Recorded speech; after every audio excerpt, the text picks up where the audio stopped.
What's up, everybody? Welcome back to the Post-Gazette Pirates YouTube channel and podcast network. Noah Hiles coming to you on Thursday, which means it's time for another mailbag where I answer all of your questions on all things related to the Pittsburgh Pirates. Before we get into it, I want to remind everyone to check out all of our work at post-gazette.com.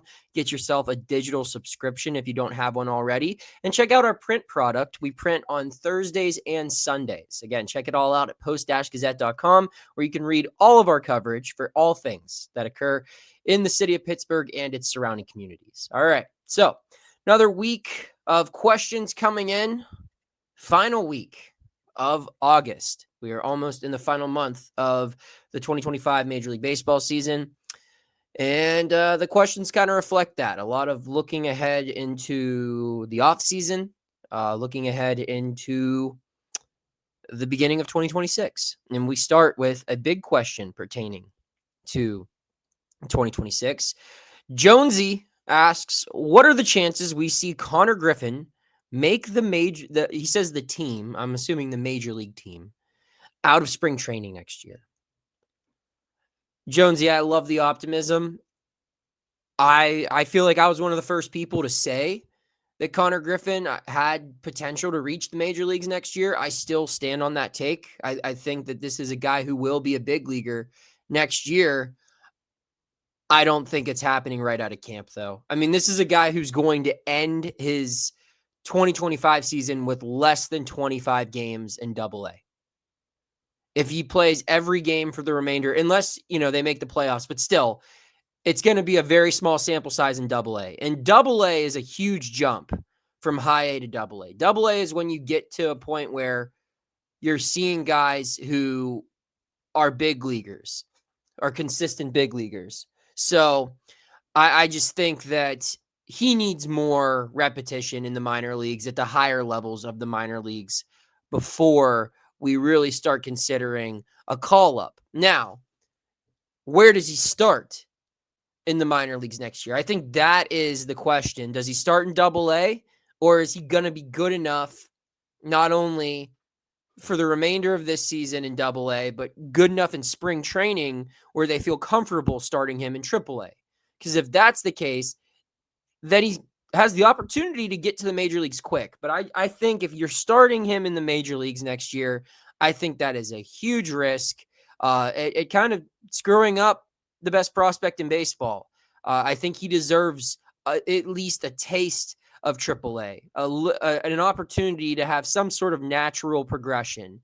Unless if he is undoubtedly the best player on your team, which might not be out of the realm of possibility, but even still, I just think that you need to give him 30 to 40 games in Triple-A, at least a full month. Let him play his way out of there. And you shouldn't go into the offseason planning for him to be your major league shortstop early next season. They need a big leaguer at that spot, and he needs to show that he is good enough to not only play in the major leagues on the Pirates, but, be a productive major league shortstop. I don't think it's worth rushing Konnor Griffin is the point I'm trying to make.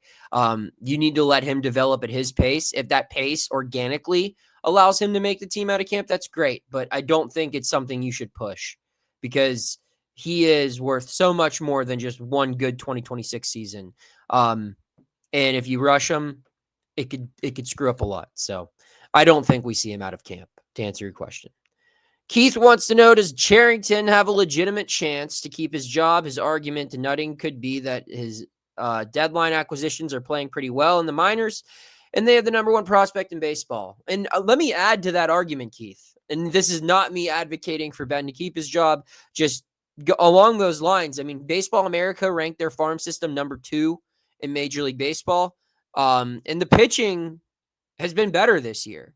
You look, I mean, they have not fallen off a cliff post-deadline like they did last year, really just in the month of August. They've kind of sustained. Now, they had some rough patches, but I think those were just due to logistics more than anything. Yohan Oviedo came up, he threw 1 inning, had to get pulled, and it came in a stretch where there weren't a lot of off days, so their bullpen was just heavily taxed. But overall, yeah, he could point to guys like Braxton Ashcraft, guys like Mike Burrows, Isaac Mattson, Chase Shugart, 4 rookie pitchers who had really good seasons this year.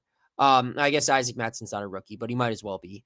And you have Bubba Chandler up now with Paul and with Jared coming back. And the pitching is his doing. He created that, and that's worth pointing toward. And then you could point at Konnor Griffin. You could point at the farm system as a whole. Good things. Is it enough to save his job? I don't know. I think you could make a very easy argument that change needs to happen. I think a lot of people have made that argument, and I hear that argument. I think there's a lot of sense to it. But I don't think it's impossible for Bob to be sold on one more year of Ben Cherington. With how good the pitching has developed, I mean, they lead baseball in shutouts with 16, and they have more good pitching on the way. I think he could potentially sell Bob on just give me one more offseason to get this right, to add some bats, trade Mitch Keller, and get 1 or 2 more established hitters in here and make this a better team. I don't know if that's the right call. I would argue probably against it. I would say that's probably not the right call. But they've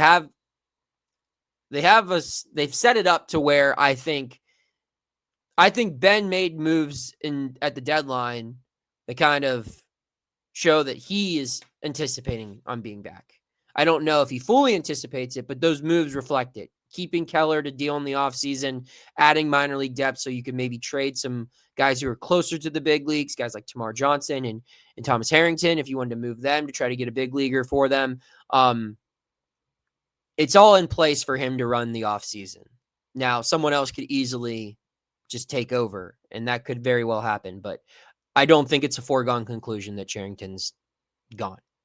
So Anthony asks, Jared Triolo has had a really great stretch at the plate. What are the chances he's the starting shortstop or third base heading into next year? I hope they're not good, Anthony. And that's not a shot at Jared Triolo. I think Jared Triolo is a valuable major league player. However, one, we've seen him hit the ball well in August before. It's happened. Last season prior, he hasn't crushed it like he is now, but he's always been pretty good in the month of August. But even if he does continue hitting the ball well, that's great. Then make him your super utility guy. Make him your 10th guy, your first player off the bench. Guy gets injured, Jared Triolo, you are starting at that position. It could be first base, second base, shortstop, third. Anyone in the infield gets injured, Jared Triolo, new improved hitter Jared Triolo, you can be the starting player there. I think that's the value with Jared Triolo because he can do that anyway, and you're getting plus defense wherever you put him. And if he can be a league average hitter, then you're looking at a 2.5 win player as a replacement guy off of your bench. I think that's a win. But I just think shortstop and third base, both, you need major league established talent at both of those spots on opening day next year. Even if you know Konnor Griffin's going to be playing shortstop, find a shortstop in free agency or through trade that can play other positions, a utility guy, someone who you can move over to third, move over to second if there's an injury, play in a corner outfield spot, but someone who can play shortstop until Konnor Griffin's ready, and someone who is a little bit more established than Jared Triolo. Like I said, Jared Triolo, I have nothing against the guy. I think he's a fine major league player, especially as a defender, but that's where his value is. You want him on your bench as a defensive sub, a guy who could start 1 or 2 games a week for you, unless he starts hitting the ball more. And then that's a good problem to have. If your bench guy who can play 5 different positions, because they started working him in the outfield last spring, a guy who can play 5 different positions can be a league average to above league average hitter, that's great. Now you have Zach McKinstry, what the Tigers have. Like that's an all-star. That's super valuable. But he's not there yet. One good month of baseball does not put him in that category. So I would approach the offseason, and I would hope the Pirates would too, with the mentality that Jared Triolo is a good depth piece. He's a good bench guy. And if he continues to develop as a hitter, then you can have those conversations and finding a spot for him to play every day. David asks, what player has impressed you overall this season, and which player do you think the Pirates desperately need to cut ties with? Cough, cough, Jack Sawinski. I mean, number one, it was Isaac Mattson. Just because of the context, this was a guy they signed to pitch in Double-A 2 years ago. They probably didn't anticipate him ever making the major leagues, and if he did, he was going to be an innings eater. That's all. A depth piece at best. The fact that this guy is probably going to end the season as a 2-win player out of the bullpen is incredible. It's a huge development win for the Pirates. It's a great endorsement for people like Josh Hopper, Jeremy Bleich, people in that pitching group who work on the development side. Like, they should definitely, plant their flag on the Isaac Matson statue, right? Or whatever, because he's been fantastic. He's going to be a guy who's going to be one of your high leverage arms coming out of the bullpen next season. And you feel good about that. He's been their best reliever, not named David Bednar this year. Dennis Santana's been really good. And maybe Dennis Santana is still ahead of him. But I think in the second half, you could argue that Matson's been more reliable than Santana, which is truly saying something. Besides him, Braxton Ashcraft is a very close second. The reason I give Matson the edge is just because Braxton Ashcraft is a former top 100 prospect. You would think his ceiling's a little higher, and it is higher. He's been really good. So those are the two biggest surprises for me, are just like guys who I've been really impressed with. As far as players who probably need the Pirates need to cut ties with, I would agree. Jack Sawinski, Colin Holderman, and Leo Verpigero. All three of those guys, if they went somewhere else and had a solid major league season the next year, I wouldn't be shocked. I just don't see it happening here in Pittsburgh. I think it's time to move on from all three. Last but certainly not least, we get a question from Chris. Left field and third base, with the assumption that Griffin is up by June to man shortstop, will be the areas the Pirates need to improve if they want to contend next year. Give some names for each position that they could acquire, whether it be through free agency or trade. All right, so let's start off here. We're going to start off with super optimistic, and we're going to work our way down to realistic. All right, so optimism. There is no player on the free agent market, aside from Kyle Schwarber. I think Kyle Schwarber is like the ultimate prize for the Pirates, just because what he could do for the clubhouse and everything. But that's just out of the realm of possibility. He's probably going to be top 3 in MVP voting, if not top 2, or maybe even the MVP. Who knows? So he's not happening. But if they wanted to make like the biggest splash possible, they would sign Gino Suarez this offseason. Now, I don't see that happening. He's coming off of a career season. He hits for a lot of power. He probably wants to sign with a contender. So it's super unlikely, but if they wanted to drop $25 million a year on one guy, which if you're moving Keller, you combine his salary with what you were going to be paying Bednar or Ke'Bryan, you're around there anyway. So essentially you'd look at it like you're trading Mitch Keller and Ke'Bryan Hayes for whatever you get in return for Keller, and that money can go toward, assuming you get someone pre-arb for Keller,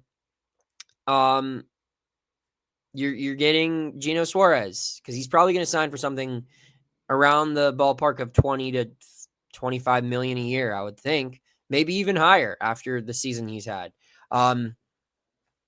You sign him like a 2-year, $50 million deal. I don't know if that gets the job done, but I might sound foolish to some people. Maybe I'm way off. It's hard to gauge these things. But geez, man. I mean, could you imagine if they got him? That'd be huge. I think the fans would be pumped, and the lineup would look a lot longer just having him at that number 4 spot, having a guy who consistently hits 25 to 35 home runs a season and playing third base. Trade candidates, I'll go to left field. Again, these are splash trade candidates. Jarren Duran is a name that's been thrown around for a while, and I would throw Stephen Kwan in there as well.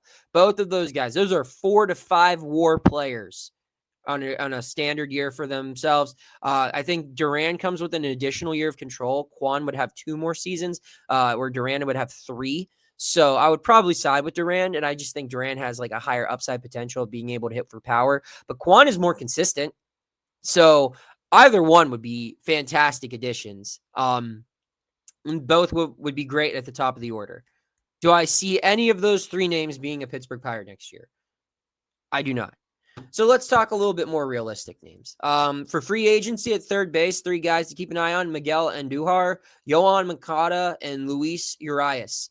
For the Reds, Angels, and Athletics. All these guys, they're like 1.5 WAR players. All of them are like above league average hitters, though, which matters. And I wouldn't sign any of them to a deal better than 1 year, $6 million. But I think you could probably get all 3 of those guys for that deal. So, yeah, you bring in one of them, they can bat 6th. They can't be your biggest acquisition in the offseason, but if you sign one of them to that type of deal, you're paying him less than what you would have paid to Brian Hayes, so you still have more money to add.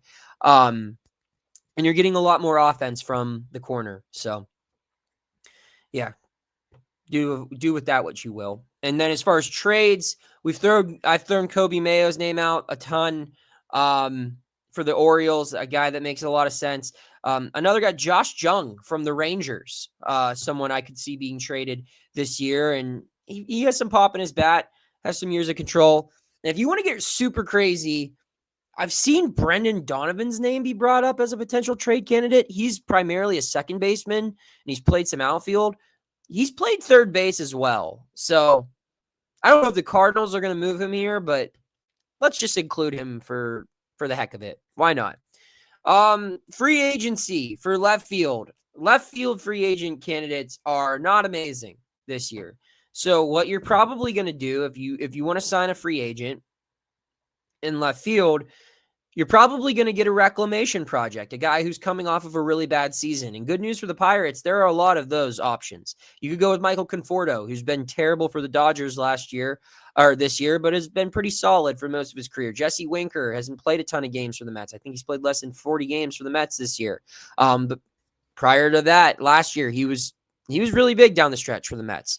So, you can maybe get him on a prove-it deal. Tyler O'Neill, same guy. I can't imagine the Orioles would like to have him back. So those 3 guys all coming off of really bad seasons, but have established bodies of work, and I think could be valuable, especially on a team-friendly contract, which isn't out of the realm of possibility for them signing.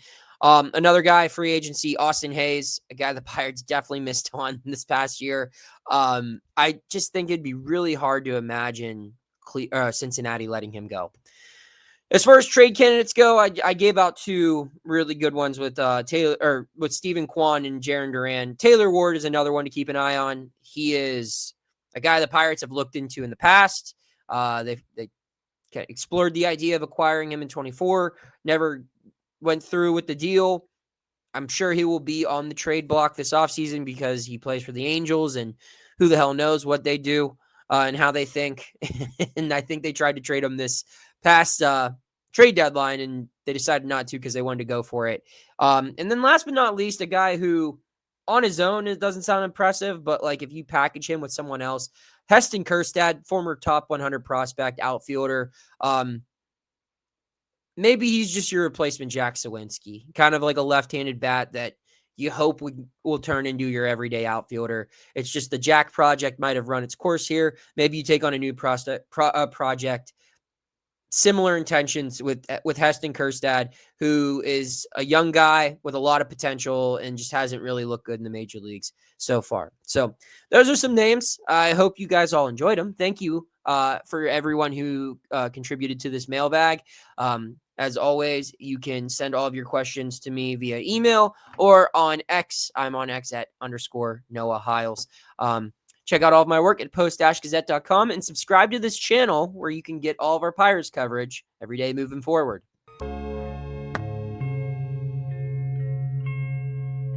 Thank you for checking out this content from Post-Gazette Sports. If you watch this video on YouTube, please like the video and subscribe to our channel.